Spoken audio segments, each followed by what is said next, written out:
भीमाई, झाशीची राणी लक्ष्मीबाई अशा थोर भवानी मातांना, आदी शक्तींना माझा मानाचा मुजरा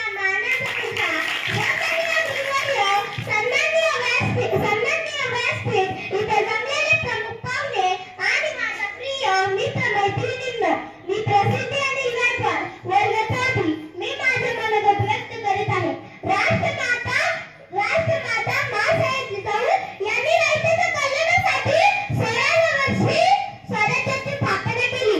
तर छत्रपती शिवाजी राजांच्या आई माँसाहेब जिजाऊ महाराणी. अशी जिजाऊ किती गुण गाऊ, अशी महाराष्ट्राची रागिणी. अरे ज्या समाजाने कुटुंबाचे कुटुंब बरखास्त केली, एक विधवा ब्राह्मण मुलीचा पोरगा दत्तक घेणारी माझी सावित्रीबाई फुले.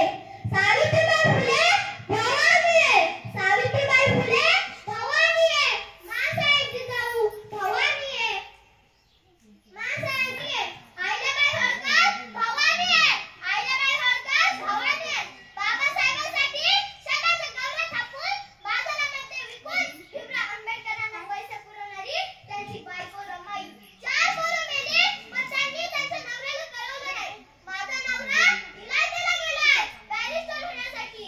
म्हणून रमा माझी शेण गोळा करायची, शेणाच्या गौऱ्या बनवायची. रमा माझी शेण गोळा करायची, शेणाच्या गौऱ्या बनवायची.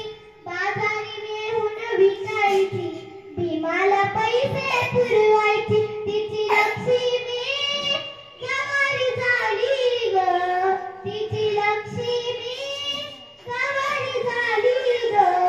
रमा भीमाची नवारी झाली ग, रमा भीमाची नवारी झाली ग. आपल्या सर्वांना मी साष्टांग दंडवत करते. आपल्या सर्वांनी आपल्या मुलीच्या जन्माचं स्वागत करा. स्वागत करा ग मुलीच्या जन्माचं, सार्थक होईल भारत भूमीचं. आपल्या मुलाला शिकवा. मुलं तर शिकणारच आहेत, पण शिका तर मोठं व्हाल.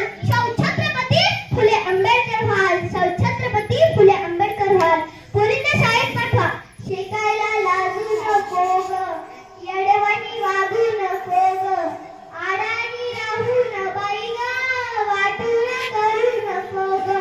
शिकली नाही नागू आणि भागू, ज्ञान कसं तिच्याकडे मागू. तिच्या दारिद्र्य दुःखाची परवड कोणाला सांगू. लाव ग लाव ज्ञानाचं कुंकू कपाळीला, लाव ग लाव ज्ञानाचं कुंकू कपाळीला. म्हणून धरू नका माझा राग, लागते मी तुम्हा माग. एवढा विचार डोक्यात साठवा, आपल्या बाळाला शाळेत पाठवा. आपल्या बाळाला शाळेत पाठवा. माझ्या सगळ्याच्या वतीने आपल्या जिल्ह्याचे कलेक्टर साहेब यांना विनंती करते की बाल मुलीचा गर्भपात, मुलीवर अत्याचार अशा अनेक तक्रारी जर आल्या तर त्यांना कठोरातील कठोर शिक्षा ताबडतोब द्या. म्हणजे पुन्हा दुसरा असं करणार नाही. मुलीला शाळा शिकवा, तिला पण स्वप्न पाहण्याची संधी द्या.